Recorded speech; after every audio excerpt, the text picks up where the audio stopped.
భార్యాభర్తల బంధము మనసులకి బంధము. వారు ఇంకా ఏక శరీరమై ఉంటారన్నప్పుడు ఏదో శరీరం ఒకటైపోయింది కాదు. One in ideology, one in mind, one in thinking, one in logic.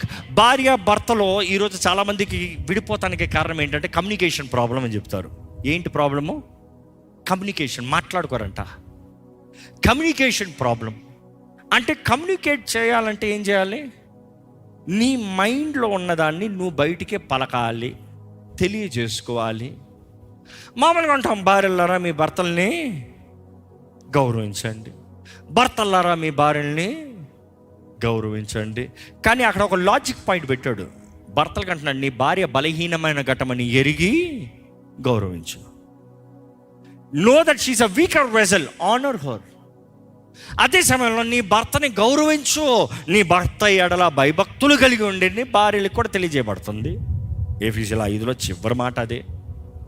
But then మనం గమనిస్తే యూ కెన్ అండర్స్టాండ్, ఇది క్రీస్తు సంఘానికి సాదృశ్యంగా, క్రీస్తు సంఘాన్ని ప్రేమించిన రీతిగా భర్త భార్యని ప్రేమించాలి. ప్రేమిస్తామనేది లాజిక్ కాదు, ప్రేమిస్తామన్నది బ్లైండ్ చిత్తం కాదు, ప్రేమిస్తామన్నది ఎమోషన్తో కూడినది. కరెక్టా? ప్రేమిస్తామనేది ఇట్ ఈస్ యువర్ ఎమోషన్ని నువ్వు కంట్రోల్లో పెట్టుకోవాలి. నన్ను తిట్టిన వాళ్ళని నేను ఎట్లా ప్రేమిస్తా? అదే ఆత్మఫలం. అంటే పరిశుద్ధాత్మ ప్రేరేపణ నువ్వు పొందుకుంటే పరిశుద్ధాత్మ ద్వారానే ఒక మనిషి ఇతరుల్ని భరించి ప్రేమిస్తానికి అవకాశం ఉంది, తానంతట తను కాదు. ఎందుకంటే ఈ మనుషుడు స్వభావం, పడిపోయిన ఆదాం స్వభావం తాస్పం స్వభావం. ఎవడన్నా కొట్టాడు ఒక పొస్స బుసులుగిస్తాడంట, ఎక్కడలేని కోపం వస్తాడంట. అది సొంత కన్న బిడ్డవనే, కట్టుకున్న భార్య అవనే, కట్టుకున్న భర్త అవనే, ఎంత ప్రేమించి పెళ్లి చేసుకున్నాను ఎన్ని సంవత్సరాలు అన్ననే.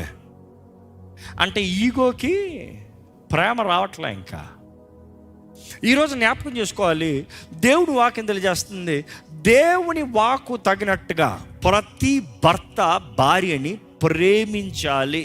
It is a rule, it is a must. అది ఆజ్ఞ. అంటే భార్య భర్తలు మాత్రం ప్రేమించుకోవాలా? యేసు ప్రభు చెప్తాడు, ద లా కీపర్స్ వచ్చి, ధర్మశాస్త్రం బోధించేవారు, కలిగి ఉన్నవారు, పాటించేవారు, వారు వచ్చి, అయ్యా గొప్ప ఆజ్ఞ ఏది, which is the greatest of the law అని అడిగినప్పుడు ఆయన ఏమని చెప్పాడు చెప్పండి? ఏంటి ఆ ఒక్క ఆజ్ఞ అంటే ఒక్క ఆజ్ఞ చెప్పలే. ఆయన సమరైజ్ చేసి రెండుగా చెప్పాడు. ఒకటి, నీ దేవుని ప్రేమించు. రెండోది, నీ పొరుగువాడిని ప్రేమించు. నిన్ను వల్లే నీ పొరుగువాడిని ప్రేమించు.